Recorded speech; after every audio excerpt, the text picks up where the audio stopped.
Que diriez-vous d'une petite promenade?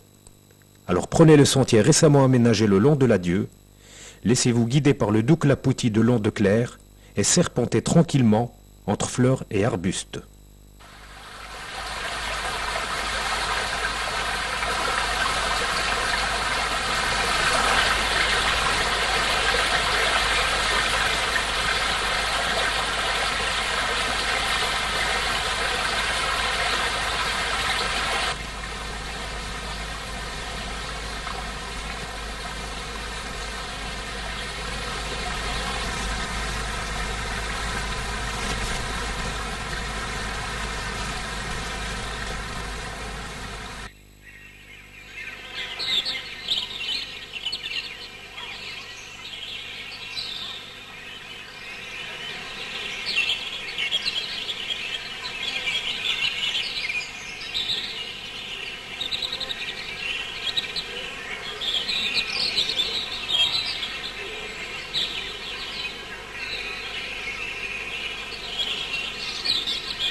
Alors, qui n'a pas de raquette? Moi. Allez. 2 Gaston. Merci. 3. Merci. Tout le monde a une raquette? Oui. On est pile poil alors. Ouais. Bravo. Je vais chercher ici sur le sac.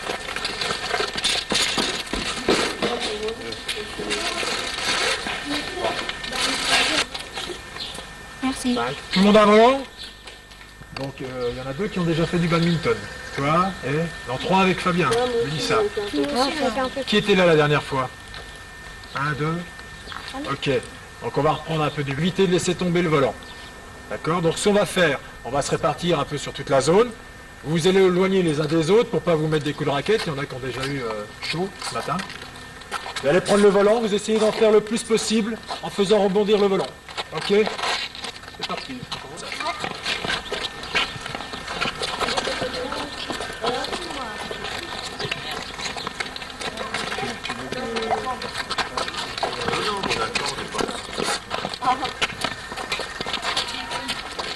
Plus haut le volant là, c'est Mickey. Voilà. Vous gardez un volant pour 2. On va faire comme ça, vous mettez par 2. Prenez les beaux, hein. Les rouges, vous me les rendez. Celui-là ou Allez, quittez Mélissa. Alors je ne vous demande pas de vous éloigner de 20 mètres l'un de l'autre, d'accord? Vous restez proche, vous écartez, vous prenez toute la place pour éviter toujours les coups de raquette. Et on fait la même chose. On envoie le volant très haut, seulement au lieu que ce soit la même personne qui le récupère, c'est l'autre qui la récupère, et ainsi de suite. On essaye de me faire au moins 5 allers-retours, entre guillemets.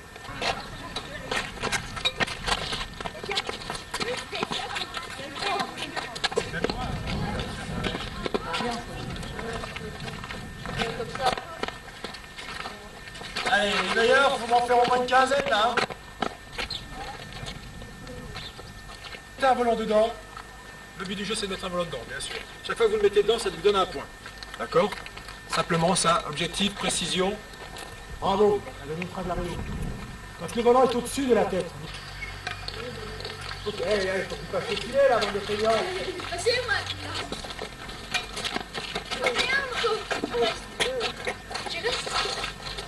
Il va. Ah! Oh, il y a un souci à voir. Alors, combien de points? on vise pas. Et il vaut pas 15 points, le caméraman, là. Hein. Moi, il allait dedans. Donc, qui donne le départ maintenant, c'est Mélissa, la personne qui donne le départ. Je suis venue ici parce que j'avais envie et puis ça me plaît comme activité. Fabrice, en plus, il est sympa et puis je me retrouve avec mes copains, donc c'est bien. Bon, si on veut faire un petit bilan des initiations sportives avec les adolescents et puis en plus les primaires de 6 ans jusqu'à 13 ans, on peut dire que pour l'instant, alors qu'il reste une semaine, ça a très bien fonctionné. Au niveau des adolescents, on peut recenser une trentaine d'adolescents qui viennent le lundi et le mercredi pour faire des activités comme le basket, le volley et puis d'autres. Au sujet des primaires, l'activité qui a très bien fonctionné, le badminton, comme vous pouvez voir derrière moi. En plus de ça, nombreux sont venus pour le football, le hand et le tennis. On recense par semaine environ 50 inscriptions, sachant que beaucoup viennent 2 fois par semaine. Sur l'ensemble des 3 semaines, ça fait 150 enfants. On peut dire que c'est un bilan très positif. Voilà, c'est beaucoup mieux. Attention le slalom. Et là, tu vas passer derrière l'autre là-bas. Et tu vas faire la passe. Jusqu'à la ligne bleue. Passe. Vas-y, continue. Allez, la passe. Allez, c'est parti. Tiens. Ah, il y a quel avantage. 4, 3, 2, 1, stop. Un partout. Hop, on touche plus le ballon, code pas, celui-là, François, j'ai prévu.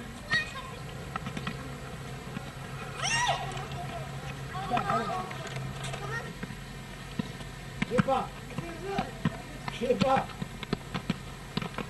Allez, il est beau. Hop. C'est pas moi qui ai fait viser, c'est derrière, on a plus qui fait viser. Oui, il est beau celui-là. Eh ben voilà. Ah, il est fort, à toi. Mais qu'est-ce qui vous a... Qu'est-ce qui a été dit ici? Qu'est-ce qui a été dit ici?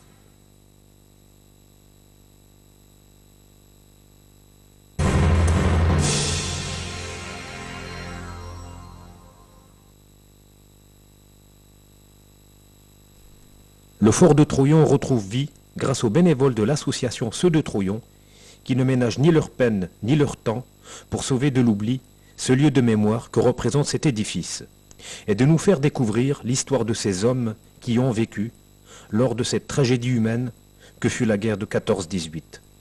À ce propos, le commandant Drian déclarait « Quand je m'adresse à mon régiment de chasseurs, je leur dis toujours « Battez-vous comme des braves, battez-vous comme ceux de Trouillon. »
Alors ce fort a été acquis en 1992. Depuis cette date, nous avons commencé donc les travaux sur ce site. Au départ mécaniquement, bien entendu. Ensuite, par des travaux de bénévoles, au fur et à mesure. Nous sommes à peu près à l'heure actuelle à 90 membres dans cette association.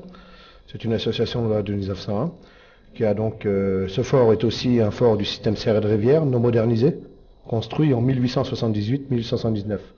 Le rôle de l'association de ce Troyon est le but de réhabiliter ce site, ayant un passé très important, car rappelons-le, c'est quand même lui qui est sauve Verdun du 8 au 14 septembre 1914, et ce fort n'a jamais été, donc jamais tombé aux mains ennemies. Donc on a réhabilité bien entendu ce site dans le but de le faire visiter, au public, bien entendu. On visite à l'heure actuellement à peu près un tiers du fort. Ce fort, comme je vous l'ai dit tout à l'heure, donc 5 hectares et demi de bâtiments, c'est immense. On organise les travaux de plusieurs façons. Bien entendu, au départ, à l'acquisition, il a fallu donc déblayer la végétation, toute la végétation, parce que c'est immense, la clématite, tout ce qui est tout autour, donc brûler, faire des feux immenses, faire des gros travaux de dégagement à l'appel, et ensuite, dans les couloirs inaccessibles, tout est à la main, bien entendu, et c'est pour ça qu'ici même, aujourd'hui, nous avons des jeunes qui s'en occupent du Centre social-culturel de Saint-Miel, qui sont là pour donc déblayer un petit peu les abris cavernes où nous nous trouvons, et aussi les abris à savon.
Je m'appelle Pascal Martinez, je suis originaire de Dieu, j'ai 25 ans, je suis pilote d'hélicoptère au 3e régiment d'hélicoptères de combat, qui est situé à Étain, et qui fait partie de la 4e division aéromobile. Donc mon cursus pour devenir pilote d'hélicoptère, en fait j'ai passé mon bac à Verdun, au lycée Marguerite. Par la suite, je suis allé à Saint-Mexan, à l'école nationale des sous-officiers actifs. Ça dure environ 6 mois. Ensuite, on nous envoie à Dax, à l'école de spécialisation de l'aviation légère de l'armée de terre, pour une formation purement pilotage. À l'issue